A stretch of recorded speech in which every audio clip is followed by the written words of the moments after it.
Bienvenidas una vez más a otra clase, en este caso la número 10 de herramientas de bienestar. Vamos estando hoy a hablar de procrastinación o lo haré mañana. Procrastinar básicamente son conductas, son hábitos que lo que hacen es dilatar tanto el inicio o el fin de determinadas actividades o determinadas conductas. Se retrasan y muchas veces ni siquiera se pueden lograr hacer. Básicamente esto me genera más ansiedad, más angustia, más preocupación e inclusive problemas concretos como un problema de trabajo, un problema legal si no me acerqué a pagar la multa que correspondía, entre muchas otras cosas. Básicamente el origen, la causa es la evitación. ¿Qué evito? Aquello que me genera malestar, aquello que me genera rechazo, aburrimiento, ansiedad, la creencia de perfeccionismo, cualquier de no poder hacer las cosas, no soy apta. Todas estas cosas que pueden pasar, que van a variar de persona a persona, es lo que se está evitando. Y entonces, para combatir, es eso lo que vamos a enfrentar. ¿Cómo? Acercándonos a la tarea que debemos hacer para poder estar cara a cara con aquello que nos da miedo. Y ya sabemos que si nos enfrentamos a aquello que nos da miedo, nosotras somos quien domina a ese miedo y no a eso a nosotras mismas. También aprender a vivir de acuerdo más al biorritmo, es decir, a la energía que tenemos y cuando la tenemos, y establecernos, por ejemplo, pequeñas recompensas. Entonces, demos paso ahora al uno por uno de cada una de estas cosas, viendo qué es la procrastinación, haciendo ejercicios prácticos, como siempre también, pasando por la procrastinación en el trabajo, en la educación, en la salud, para poder luego hablar de la autodirección, que es lo que nos va a permitir darle un corte o un cierre a la procrastinación. Vamos entonces paso a paso.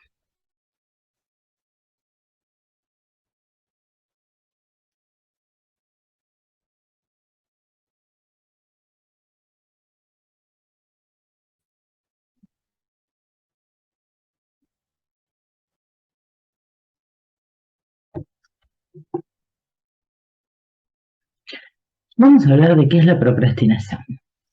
Procrastinar se suele convertir en un estilo de vida, que obviamente es frustrante, problemático. Se llena de cuestiones como pesadillas, de un montón de papeles para hacer, recargos económicos, por ejemplo, por no pagar las cuentas cuando corresponden, y un montón de problemas más. Y castigos, como por ejemplo perder oportunidades. Se retrasa básicamente lo importante. Se retrasa tanto el inicio como también se retrasa el final. La persona que lo hace decide hacerlo, después veremos las causas, pero es una decisión voluntaria, sabiendo las consecuencias que va a tener y obviamente sintiendo malestar. Las personas que procrastinan no se sienten libres o desinteresadas de lo que están haciendo, la pasan realmente mal. Es un ciclo, un circuito que se sostiene y se refuerza positivamente a través de la creencia de que en algún momento, por alguna situación, los proyectos tienen voluntad propia y se van a ejecutar y se van a resolver. Cosa que obviamente no pasa.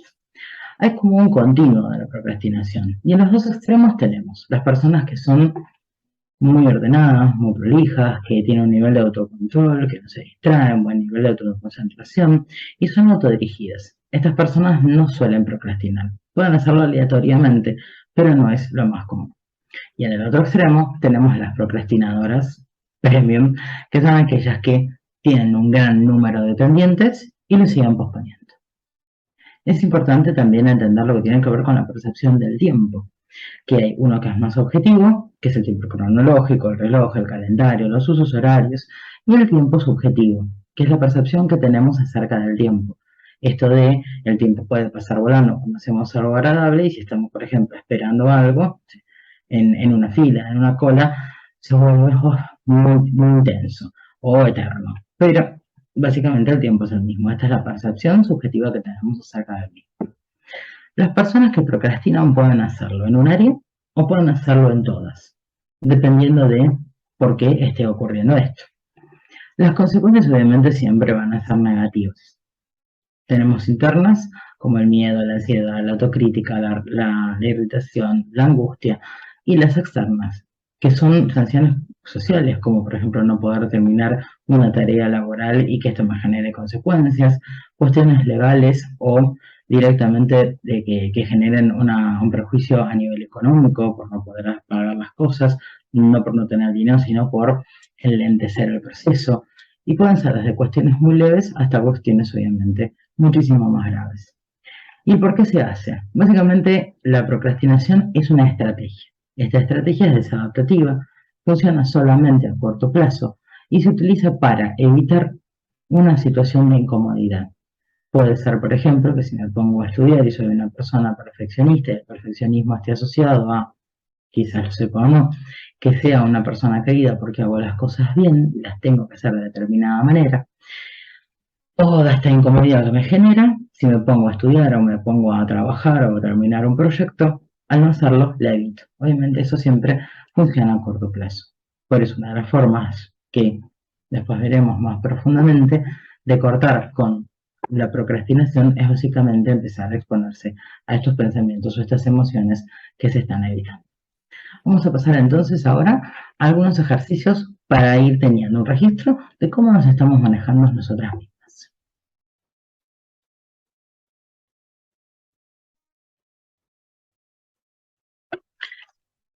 Iniciemos con el cuestionario para saber si somos procrastinadores. Para cada afirmación que te voy a ir leyendo, tenés que coger una opción, la que a vos te parezca que es más acertada. Primer punto. Es hora de levantarse y suena el despertador. Generalmente. Te levantás inmediatamente sin pensártelo dos veces. Retrasás la alarma una vez. O retrasás la alarma tantas veces que a menudo te quedas dormida. Punto 2. Cuando tenés un compromiso personal o profesional. Acostumbras a ser puntual y te gusta llegar con tiempo. Solés ser puntual, pero a veces te retrasas por ir con el tiempo justo. Y casi siempre llegas tarde y eso te cuesta y problemas con las personas. Punto 3. Respeto mis proyectos y responsabilidades. Creo que los tengo razonablemente cubiertos.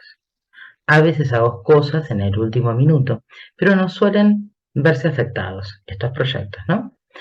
Y de muchos de ellos no me estoy encargando. Punto 4.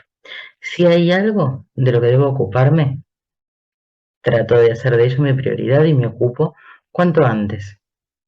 Normalmente me ocupo de ello, pero a veces desearía haberme ocupado antes.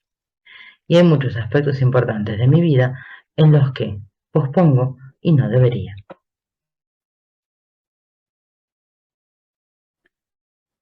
Punto 5. Cuando tengo que tomar una decisión importante, procuro analizar las opciones y escoger una vía lo antes posible para estar tranquila. Normalmente decido con agilidad, pero a veces me cuesta estar segura. Suelo evitarlas hasta que me veo obligada a decidir. Punto 6. Ante una tarea aburrida o difícil, presto más atención para terminar lo antes posible. Suelo resistirme a las distracciones, pero de vez en cuando pierdo el tiempo. Me distraigo con el vuelo de una mosca y se me hace interminable. Ante una tarea que no sé cómo resolver, confío en que la inspiración me llegará trabajando en ella. Evito enfrentarme a ella un día o dos, pero no me permito más tiempo. Suelo posponerla esperando a estar inspirada o de mejor ánimo. Y al final del día, suelo sentirme satisfecha por lo que he llevado a cabo. Me siento más o menos satisfecha aunque podría haber aprovechado mejor mi tiempo. Y suelo sentirme mal conmigo misma por haber desaprovechado el tiempo. Vamos a los resultados. Si tenés mayorías de A, muy, pero muy bien, porque sos una persona con disciplina, con autocontrol, muy consciente y que es probable que no procrastines. Si tenés B, sos una procrastinadora media. Esto significa que si bien cumplís generalmente con tu trabajo y objetivos personales, en ocasiones vas a posponer tareas y responsabilidades importantes. Así que hay que generar algunos cambios. Y mayoría de C, lamentablemente sos una procrastinadora, así, nivel importante. La buena noticia es que puedes beneficiarte enormemente de comprender los motivos por los cuales las personas generan estas conductas y aprender entonces a gestionarte de una manera muchísimo más positiva. Bien, esto estaría a lo largo de toda la semana. Es un registro de la distribución del tiempo. Durante la semana, intenta no incorporar ninguna actividad nueva, ningún hábito nuevo, para que sea lo más fiel posible. Observa con curiosidad y registra en qué invertís tu tiempo y luego calcula a grandes rasgos, no hace falta que sea exacto, cuánto de ese tiempo podría ser mejor aprovechado. Y observa las discrepancias entre el tiempo que te gustaría dedicar a tus metas o objetivos y en el que estás dedicando en realidad. Más allá de que no tiene que ver con una gestión del tiempo, la procrastinación, sino que las causas son otras, es importante saber en qué se está gastando el tiempo para observar. A veces es muy común decir no tengo tiempo, no puedo disfrutar de mi tiempo libre, de mi tiempo de ocio, porque no existe. Está bueno poder tener este registro para saber qué es lo que estamos haciendo.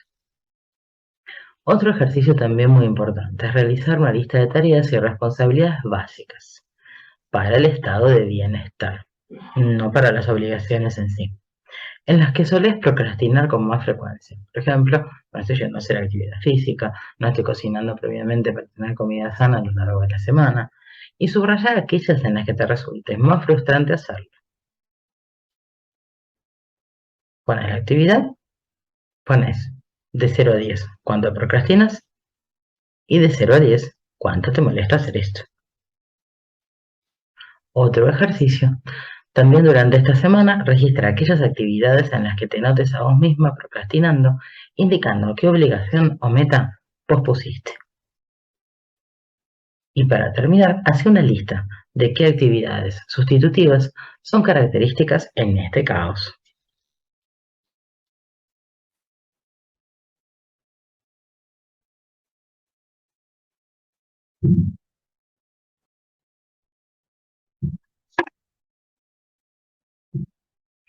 Vamos a hablar entonces del origen de la procrastinación.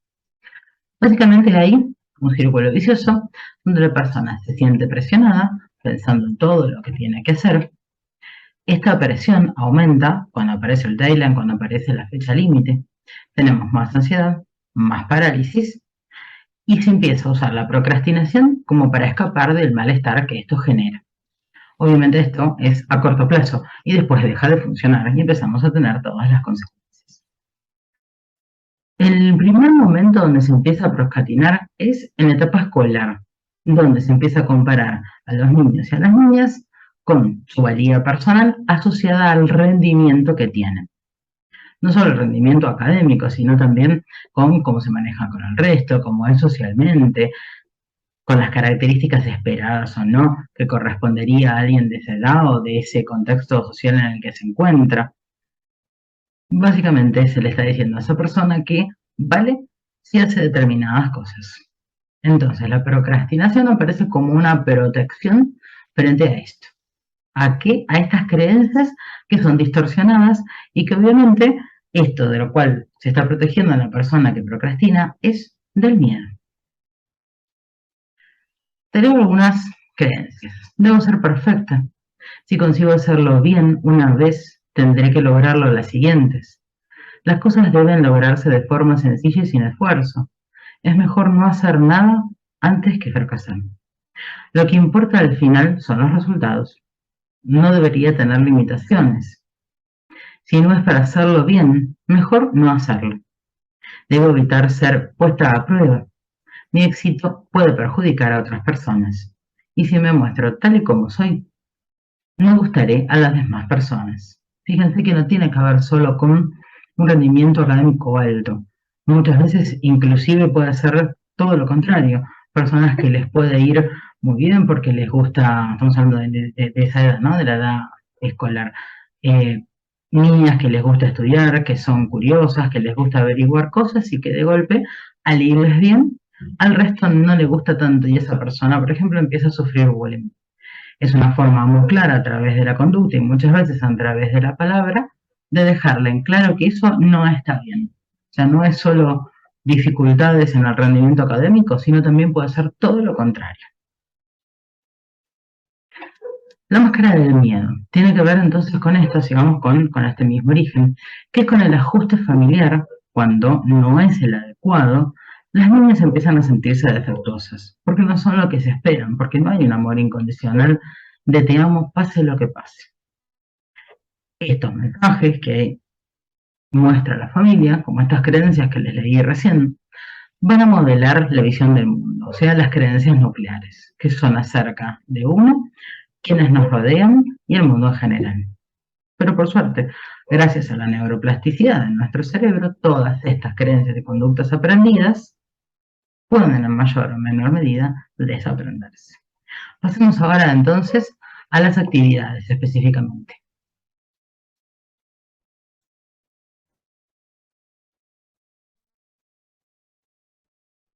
En el próximo ejercicio te voy a pedir que elabores una lista con tus principios en base a los modelos que has identificado de cualidades admiradas y de cosas que no te gustaban y que rechazabas de determinadas personas, intentando hacer un paralelismo con vos misma.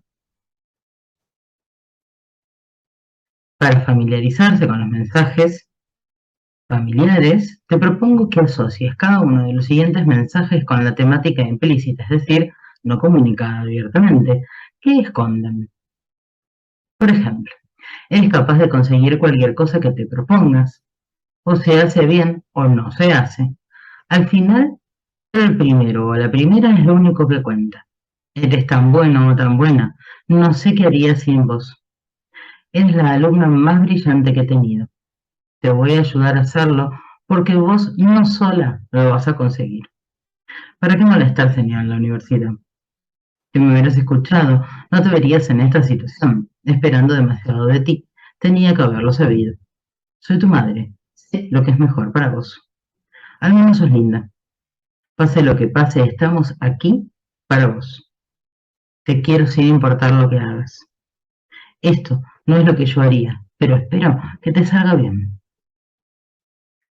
Deberías vivir como te parezca bien a vos. Te has esforzado muchísimo. Ven por vos.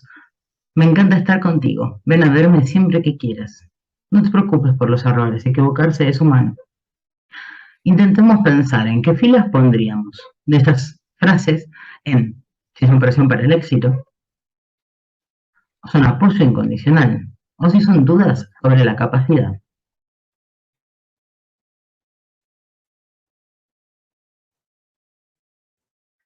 En el próximo ejercicio hay que escribir los principales mensajes familiares que se pueden recordar, identificar con qué temas se relacionan y la persona de la cual procedían. Y si el mensaje era implícito, ¿qué se comunica entre líneas? ¿Qué aprendiste vos? Observa tu lista y pensá en cómo esos mensajes te han afectado positivo o negativamente en tu vida.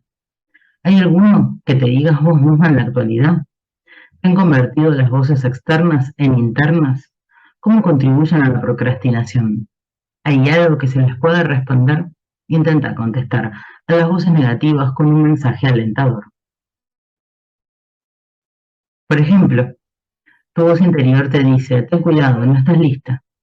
Pero tu pensamiento, transformado en racional, te dice, no pasa nada, está bien intentarlo, aunque me equivoque.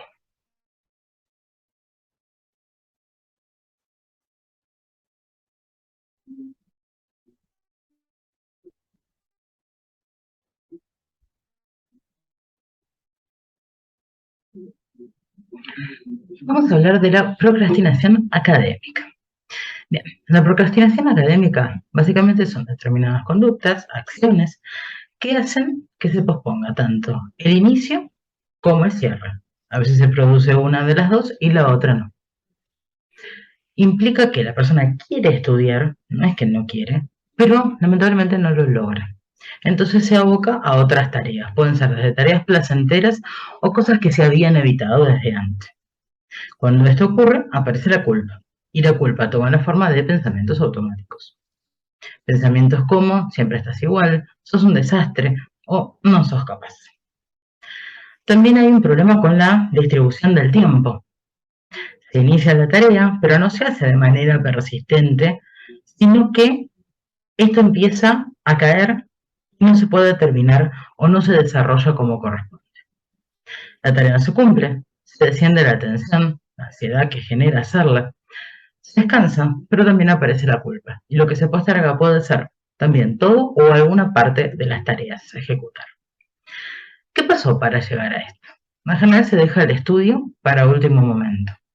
Muchas veces tenemos las dilaciones externas repetidas, como por ejemplo que un o una docente ya no, bueno, presenta el examen o presenta el trabajo o un informe dentro de una semana, una procrastinación de externa que a la persona le refuerza la conducta, que obviamente es una conducta que no es positiva para ella misma.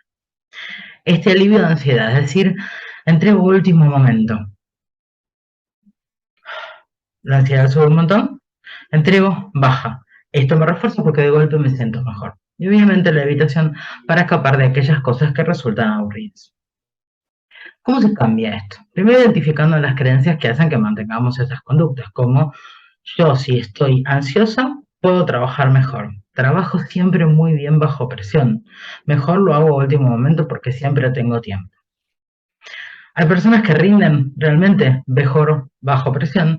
El problema es que hay un riesgo porque no controlamos todas las cosas que tenemos a nuestro alrededor. Deja de funcionar la computadora, nos quedamos sin internet, tenemos algún problema familiar, un montón de situaciones que nos pueden llegar a ocurrir y que por más que funcionemos mejor bajo presión, no logramos alcanzar los resultados deseados.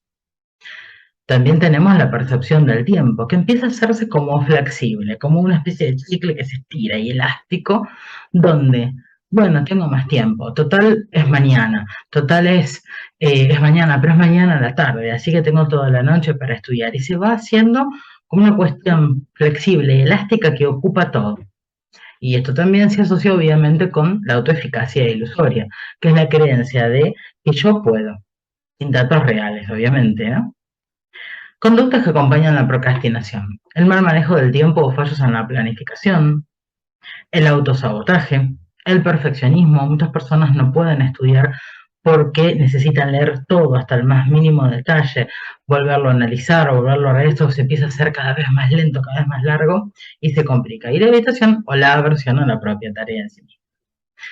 Y el fallo en la autorregulación. La autorregulación son la capacidad de organizar las actividades para alcanzar el éxito. Actividades específicamente conductuales, más desde lo cognitivo y más desde las emociones. Hay una fase donde se hace la planificación, luego la ejecución, la retroalimentación que vuelve de esto y donde evaluamos si hubo o no un logro y la autorreflexión en base a esto. En alguna de estas cuestiones se puede estar fallando y por lo tanto es que se produce básicamente la procrastinación. Algunos pequeños tips que te podrían ayudar para poder salir de esto. Primero, estudiar en grupo. En general es mucho mejor y está bueno encontrar gente que, si vos, por ejemplo, sos muy visual y te sirve escribir en una pizarra, te sirve escribir en un papel y hacer cuadros, que la otra persona con la que estudies sea una persona quizás más auditiva, porque le sirve que vos expliques y esa otra persona escucha en base a lo que vos fuiste armando.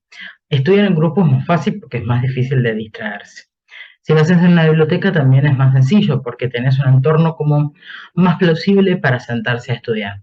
Hacer tareas pequeñas, en unidades de tiempo también pequeñas, lo cual va a permitir un refuerzo positivo de la conducta para que esta conducta de sentarse a estudiar aumente. Y tenemos la sensación de pequeños éxitos. Y también estudiar con cosas que son más fáciles para que no sea la distracción una posibilidad. Hacer fichas, mapas conceptuales o redes conceptuales, generar presentaciones. Todo esto implica una acción concreta que no es lo mismo que sentarse y simplemente leer. Pasemos ahora entonces a algunos ejercicios.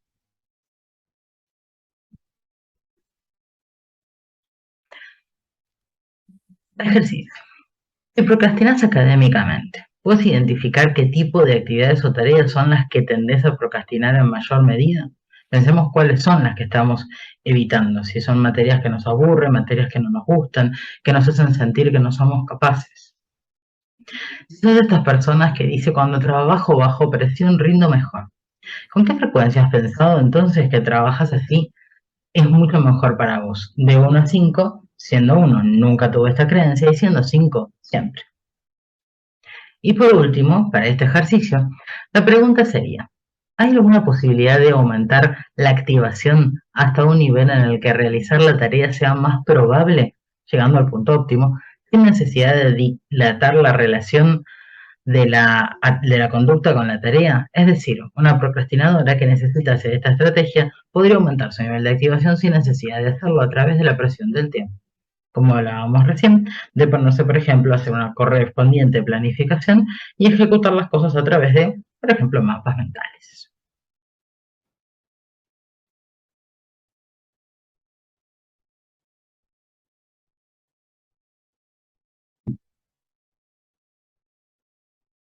Vamos a hablar de la procrastinación laboral.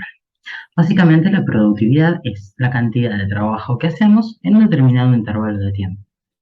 Obviamente, procrastinar tiene que ver con enlentecer, posponer o inclusive no iniciar nunca las tareas dentro de un contexto laboral. La procrastinación va a estar asociada tanto a la ansiedad como al estrés. El estrés es una respuesta que se produce frente a una demanda que puede provenir del exterior o puede provenir del interior, como determinados pensamientos, por ejemplo, acerca de cómo debemos hacer el trabajo, y se genera un estrés no positivo y no desafiante porque creemos que no somos capaces de responder a esto. También se va a asociar la procrastinación laboral con el perfeccionismo. Esta idea de que todo debe estar perfecto y todo debe estar bien al milímetro puede hacer que no se inicie la tarea, que genere miedo, que genere culpa, más allá que el error obviamente es una conducta normal que nos permite aprender y que muchas veces se espera que haya una garantía de éxito. Hago esto de esta manera, el resultado va a ser maravilloso. Y cuando eso no pasa, obviamente aparece muchísimo malestar. Otra de las cosas que se asocian a la procrastinación tiene que ver con el aburrimiento. Es una emoción completamente normal y la vida obviamente no siempre va a ser estimulante. Entonces, las personas, muchas de las personas que procrastinan, encuentran en esto de, por ejemplo, hacer la tarea al final, una enorme emoción. Entonces eso hace que las personas procrastinen. Obviamente muchas veces no se tiene en cuenta como algo que puede empezar a fallar y la tarea se termina por no hacer. Como la motivación no es per se necesariamente, muchas veces hay que generarla.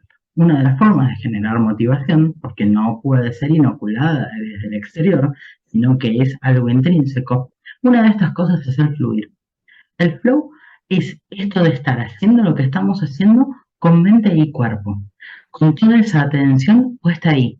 Es esa sensación de lo hago e inclusive el tiempo pasa y no me doy cuenta.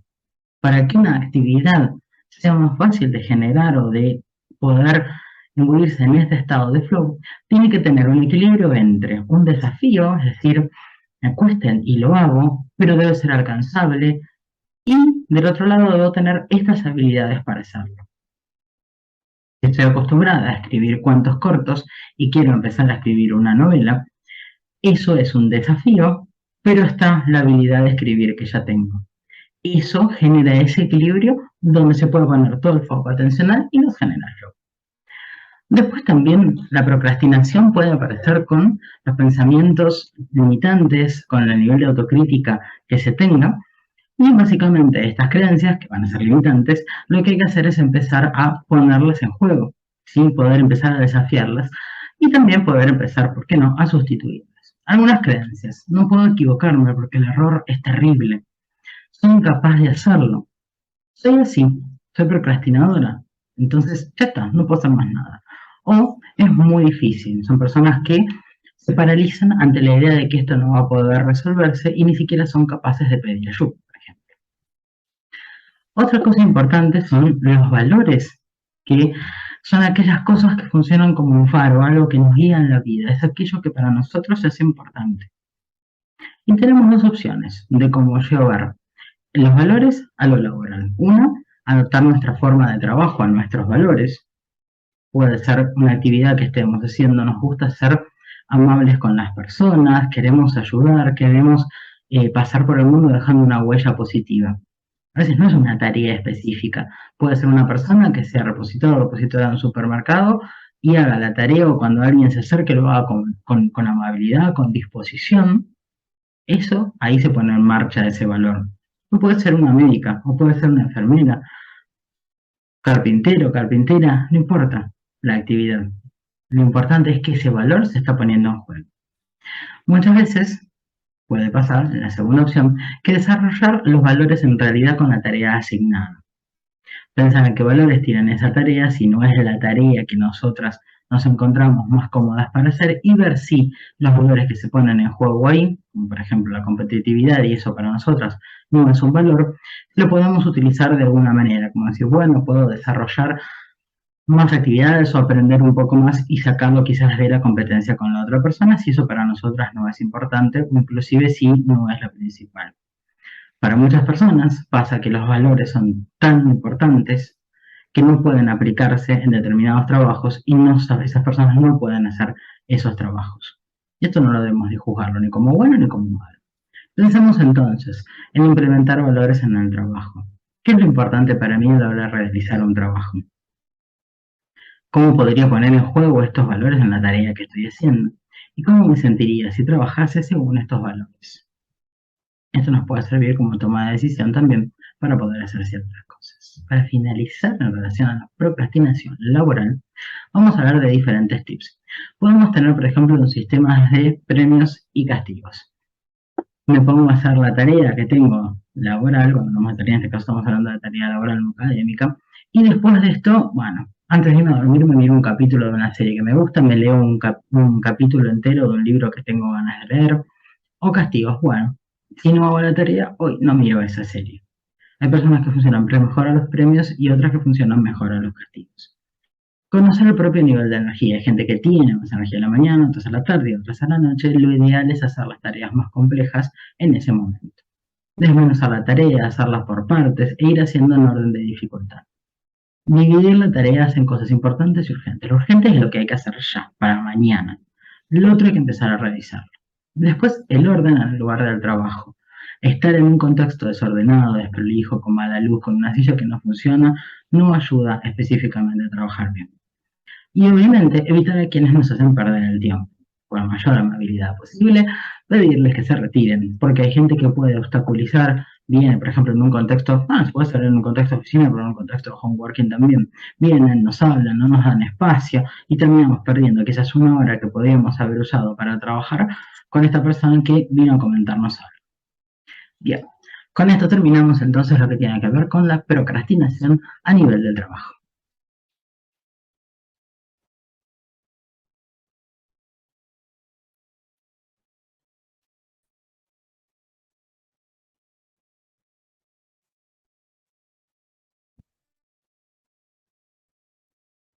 Vamos a hablar de la procrastinación en salud. Básicamente, procrastinar en salud es algo paradójico, porque como conducta evitativa, alejamos aquello que nos da estrés, nos sentimos mejor, tenemos menos ansiedad, pero eso, como no hicimos la actividad que íbamos a hacer, incrementa en realidad la presión y la sensación de ansiedad interna y externa, una o la otra o ambas, y así empiezan a aparecer más signos psicológicos y somáticos de estrés. Hay algunos rasgos que tienen las personas que procrastinan en general y que en salud se ve mucho más. Primero, poca conciencia de la conducta peligrosa. No hace falta pensar mucho en lo que puede pasar si no nos cuidamos, no hacemos controles o chequeos médicos. En la rueda de preocupaciones improductivas. ¿Qué pasará? ¿Será esto? ¿Será lo otro? Dar vueltas, dar vueltas, dar vueltas, dar vueltas, dar vueltas, en lugar de hacer las cosas que hay que hacer. El ciclo de impulsividad. Me voy a hacer esto, voy a empezar a comer sano, voy a empezar a hacer deporte, voy a hacer todos los controles. Un montón de entusiasmo, falta de persistencia. ¿Me anotan todo? No, nada. Hice una consulta con el médico, no me fui a hacer los análisis de sangre. La persistencia cae. Y la desorganización. Y eso hace que aparezca la procrastinación. Después, entender que obviamente desatender la falta de actividad física, no comer sano, conductas que no sean saludables en relación a tener un sueño adecuado, el consumo en exceso de alcohol o café, si se fuma, que obviamente esto va a derivar más tarde o más temprano en problemas físicos o mentales. No acudir a una psicoterapia cuando hace falta, dejarlo pasar y no es lo mismo, por ejemplo, trabajar desde la psicoterapia con una persona que tiene ataques de pánico hace 2 meses que alguien que lo tiene hace 15 años. Una cosa es fui y tuve mala suerte y otra cosa es no fui porque no quería, porque puse excusas, porque me daba vergüenza, por todas las explicaciones y creencias que puedan aparecer. ¿Significa que si me cuido determinantemente todo va a salir bien? No. Pero las chances de que las cosas salgan mal si no me cuido son mucho más altas. Y por último, antecedentes, ¿a qué va a aparecer?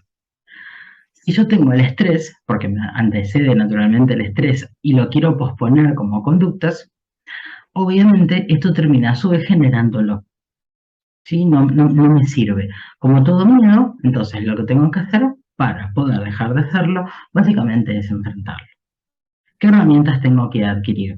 Algunas las puedo adquirir sola y otras las voy a necesitar entrenamiento. Relajación y ejercicio físico. Estrategias de afrontamiento como aprender estrategias específicas de solución de problemas y reestructuración cognitiva. Gestión de emociones. Aprender a manejar las emociones. Siento el estrés antes de ir al médico o a la médica, entonces puedo aprender a hacer algo para no dejar de ir o ir con, por ejemplo, si tengo un poco de ansiedad, ir con la ansiedad, porque es mejor eso que no hacerlo. Autoinstrucciones positivas, yo puedo, yo soy capaz, ya lo hiciste la otra vez y esta vez vas a poder hacerlo. Reconocimiento de familias y amigos o amigas, está bueno que de afuera nos den un poquito de luz para sentirnos mejor. Mindfulness enfocado específicamente en lo que se está procrastinando y si nada de todo esto funciona o si hace falta hacerlo acompañado, la consulta para el consumo de psicofármacos sola y exclusivamente dado por un médico o una médica, sí o sí que sea psiquiatra. Bien, con esto entonces terminamos lo que tiene que ver con la procrastinación en el área de la salud.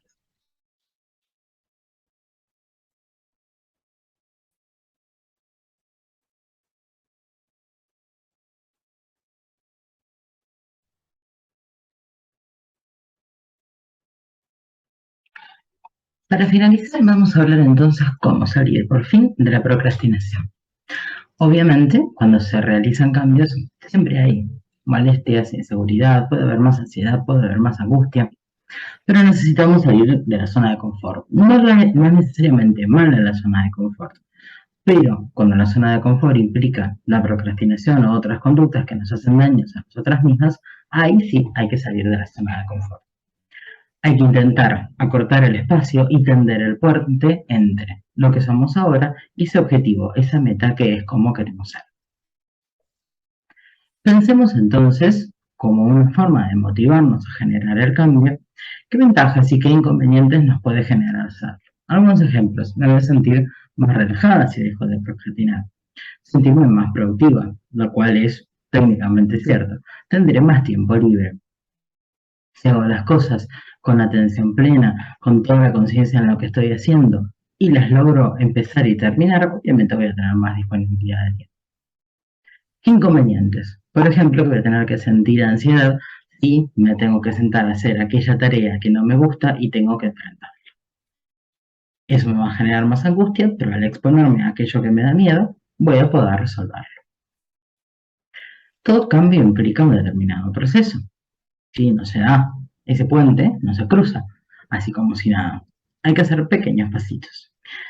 Primero tenemos la precontemplación, que es poder intentar observar el problema, luego observarlo, poder caracterizar cómo es, para determinarlo, describirlo, poner las acciones, ponerme en marcha y que ese cambio se mantenga. Obviamente puede haber recaídas. Lo importante es que si algún día me pongo a procrastinar y vuelvo a sentirme mal, no desestime todo, sino, bueno, hoy no funcionó, mañana quizás sí y lo vuelvo a intentar. Vamos a hablar ahora de algunas técnicas y abordajes que nos van a permitir poder salir de la procrastinación y pasar a la autodirección.